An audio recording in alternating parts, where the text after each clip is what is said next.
Now to our main story of the day. The U.S. House of Representatives will reconvene for debate on the rule providing for consideration of the House Resolution 21, calling on Vice President Mike Pence to activate the 25th Amendment to declare President Donald Trump incapable of executing the duties of his office and to immediately exercise powers of acting president. President Donald Trump has denied any wrongdoing as House Republicans wrestled with how to respond to accusations that he incited last week's violence at the U.S. Capitol, with some proposing censure and others open to Democrats' move to impeach the president for the second time.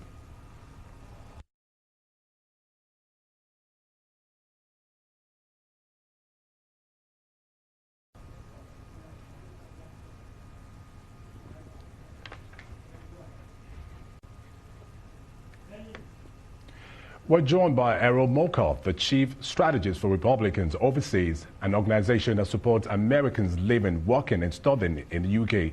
Glad to have you join us, Erol. Now, some members of your party think censure is enough. Others agree with House Democrats on impeachment. You think what happened at Capitol Hill on January 6 warrants an impeachment, Erol? Oh, absolutely not. And our party, as we showed in that House vote, agrees with that mentality. We don't think that anything that occurred there would be impeachable, nor would it be healthy for the country for this to start to become the lowering of the bar of an impeachment. Keep in mind, these are the people who tried to impeach the president over a completely perfect phone call with a foreign world leader. So, number one, the House did their fiduciary and legislative responsibility to their constituents. And also keep in mind, this would not have passed the Senate. And they would have needed 17, I think, Republican senators to join up on that. So it was doomed to fail. It's a political stunt.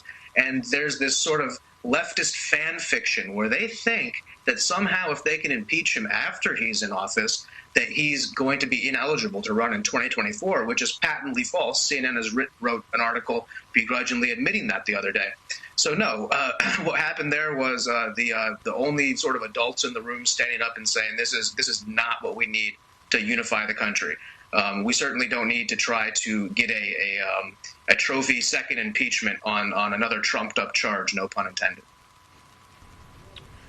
Now, Erol, you and I know there have been high-profile resignations since the siege that happened at the Capitol Hill, from the Trump cabinet. And the latest resignation of Trump's appointees is acting Homeland Security Secretary Chad Wolf. What does this signal, considering the fact that the House Homeland Security Chairman Benny Thompson called the timing of Wolf's resignation questionable, and also citing that concerns about the legality of his appointment in the first place? Well, Chad Wolf has done a tremendous job, and every person in our party from Donald Trump on down has been thankful to him. So just on a personal note, thank you to his.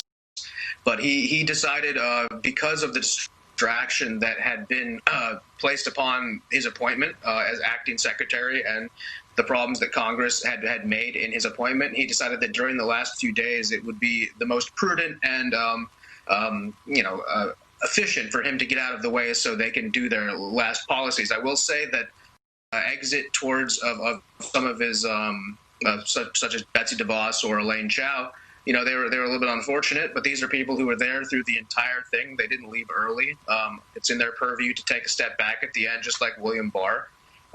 Before Christmas, everybody had done their duty to the best that they could, and after the election was conceded, it made sense. Chad Wolf felt that he was in the way of the last week of potential success of an administration that has had tremendous success with his leadership in there. So now, it's sad to see him go, but it certainly doesn't signal any sort of rank and file split with President Trump. Just at the end, oftentimes people exit and go to the private sector, and with the contention that came over that Capitol, the shameful acts at the Capitol by people who do not represent our party and do not represent Donald Trump's senators. I felt that Chad Wolf made a reasonable decision for him and himself going forward, especially since he was acting secretary and never had been able to get confirmed. Erol Morkoc, it's been fantastic having you join me on the news. Thank you for your contribution. Now, let me bring in